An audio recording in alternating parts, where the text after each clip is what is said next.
Hey guys, and welcome to another episode of my Trove new series. In this series, I give you guys all the information that Trion give us, and I give it to you guys in one easy video. So, this week, they showed off the Dino Tamer, and the first thing they showed off with the Dino Tamer was its right-click ability. It's going to be a net, and it's going to snare the mob and put a damage over time effect on the mob while it's in the snare. So, while it's netted, it's going to be taking some damage, which is actually pretty cool in my opinion, because it's like the Neon Ninja's #1, except for it actually does damage, so it has, use. Because the Neon Ninja's #1 is completely useless. Even before the Clash Gem, it was completely useless. So that's pretty cool, I like that. Also, if you hold it down, it's going to be kind of like the Gunslinger's right click, the Shadowhunter's right click, where, you hold it down for a second, it gets like this little visual effect, and then when you throw out the snare after you've held it down, it's going to increase the duration of the snare. It's also going to make it a little larger as well, so maybe it's going to grab the enemies a little better, but it does have that nice little effect.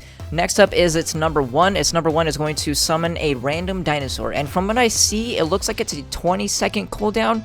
Obviously, they didn't say the specific cooldown because that's probably, up to tuning, but it looked about like 20 seconds. And it's going to summon a random DPS dinosaur, tank dinosaur, and crowd control dinosaur. So the crowd control dinosaur is going to stun the enemy randomly. Also, killing an enemy while it is netted does remove the cooldown of the #1, so you can put out multiple dinosaurs at once. However, they can also be the same type because it's still up to RNG. So you can have, if you kill 3 mobs all at once, or in succession, you can throw out your dinosaurs, but it's going to keep throwing out the tank dinosaur every time, because it is still up to RNG. There's not like, if you have the tank dinosaur, you can't get a tank dinosaur again, and then you do it again, and it's going to be 100% either DPS or CC.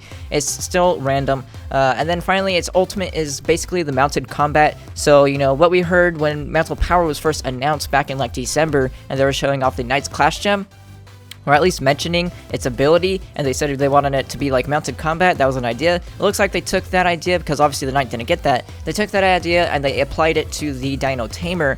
However, it only lasts about 5 seconds, and it does increase your movement speed a little bit, and then it increases your attack speed a little bit, and then all it does is it changes the effects of your already existing abilities. So it's right click, the snare now gets a bigger damage over time, like it does more damage when the enemies are netted by it because it's like poisonous, and then it's left click, so its basic attack has a little splash damage attached to it, so it does a little bit more AoE, and then its #1, instead of summoning a dinosaur, it makes your, I think, already existing dinosaurs stun the enemy, or you stun the enemy from your mounted dinosaur that you're on. I don't know 100%, but I do believe it's probably just the dinosaur that you're currently on. It stuns the enemies if they're close to you. Also, its Clash Gem, they did announce its Clash Gem. This Clash Gem is going to increase the duration of the ult. Like I said, the ult only lasts about 5 seconds, so the Clash Gem will increase that duration. I don't know how much, and obviously it doesn't scale, so whatever it is going to be a flat amount. So hopefully it's at least 5 seconds, because it'd be nice to have it at least double the duration. And I guess I'm going to give a little opinion on the class, since we are now done talking about the class. That's all of its abilities.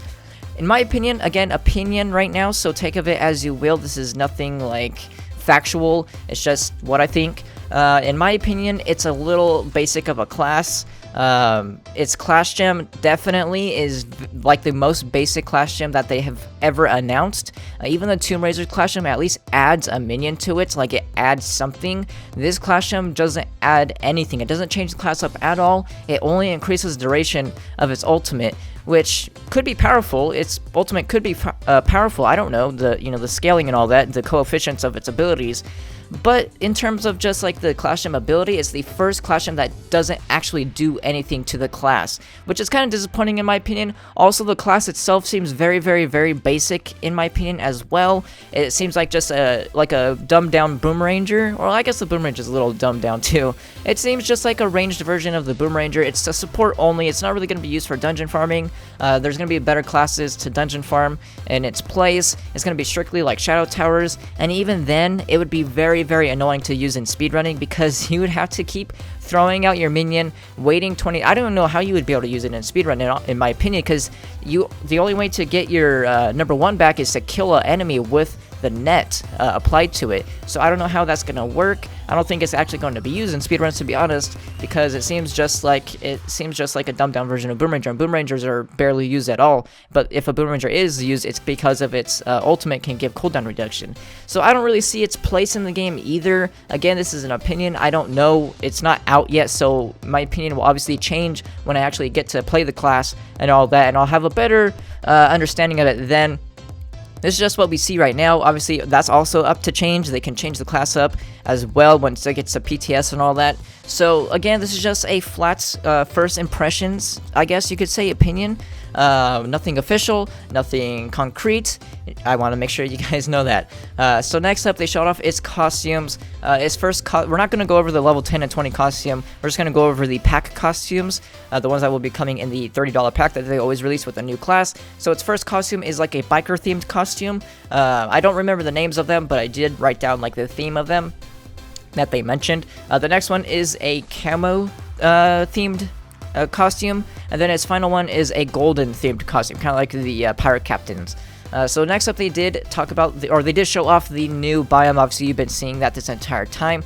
It's going to be the Jurassic Jungle. It is going to be a 2-layer biome. However, it's going to be, a lot of people thought it was going to be like an underground layer, and then the top layer, even when they're showing it off, that's what people were telling me in the stream, but that's not actually the case. It's a bottom layer, like just a floor, just like on the ground. I couldn't think of it. Sorry, I just woke up. It's just gonna be like the ground floor, and then on top of the trees of the jungle biome, or the jungle biome, is actually going to have the leaves on top is going to be a platform. So it's honestly just it's a layer, and then the top layer is like a platform, which was kind of disappointing in my opinion. But I'll be talking about the biome in a little bit. And then obviously with the new biome comes new enemy types, styles, and recipes, just like always. So those are going to be added, and then they're going to add a new roaming boss. So it's basically just going to be like a roaming dungeon, kind of how we have the field bosses now, but it's going to be a albino dinosaur, and it doesn't have to be a boss. Like, it doesn't always have a effect on it, like a affix and prefix in terms of like abilities. It's just going to be a roaming boss. Whenever you see this albino dinosaur thing, you know that when you kill it, you're probably going to get a box out of it. So I guess that's all they showed off with the biome. I guess my opinion is again, I'm not really liking it. It seems like a dead version of the Fey biome, like a kind of like copy-paste of the Fey biome. They even use Fey biome assets, which is kind of disappointing in my opinion. And then the two layers are kind of, again, disappointing in my opinion, because the top layer is just like a platform where things can spawn. It's not really like something like like you're not going into a cave and it's going to be like this whole new world. You're just going up in the sky a little bit, and then you're on top of leaves instead of on the ground. It's just a different color palette, you know? So obviously that's just my opinion. Once again, my first impression of it. It seems a little dead to me, and it's just like a dead version of the Fey biome. And I thought, like, honestly, it's probably like my imagination that's causing me to have this opinion, because when I was thinking of the Jurassic Jungle, I thought it was gonna be pre-extinction, because, you know, how can dinosaurs be there if they're extinct? So I thought it was going to be pre-extinction, where it was, you know, like all lush green, and there was like trees everywhere, and it was going to be like maybe the top layer, the canopy, was going to like be this nice Amazon jungle type like look to it. But, you know, they're actually, it's post-extinction. Like, they even said that it's post-extinction of the dinosaurs is how the biome is going to look, which is kind of weird, because how are the dinosaurs there if it's post-extinction? I don't know. It's just obviously my first impressions of it. Once again, my first opinion on it. I don't enjoy it at all. And then also, I guess I wrote this down. They said that they're going to be showing these things off, like showing off the new biome, showing off the new class in the following weeks. So I wrote that down because that could either be a general statement, like they always just say, you know, we're going to be showing this in the following weeks. Like, that's just a general statement that devs say. Or it means that they're still weeks and weeks away from the release of the Dino Tamer and the new biomes. So we'll have to see how that goes. I'm not sure. They were aiming for the end of August. However, the end of August is just in 1 week, so obviously that's not going to happen. But I hope it's at least in the first or second week of next month, hopefully, and it doesn't take them another month, because they didn't say a month, they said weeks. So hopefully it's coming soon. We'll have to see though, and that's going to be pretty much it. Once again, you guys leave me your opinions, I guess. Don't just listen to mine. Let me know your opinions. I want to know what you guys think of the new biome and the new class. Just let me know how you feel about all of this stuff. And that's going to be it for this video. If you guys enjoyed it, make sure to give it a like, and I'll see you guys next time.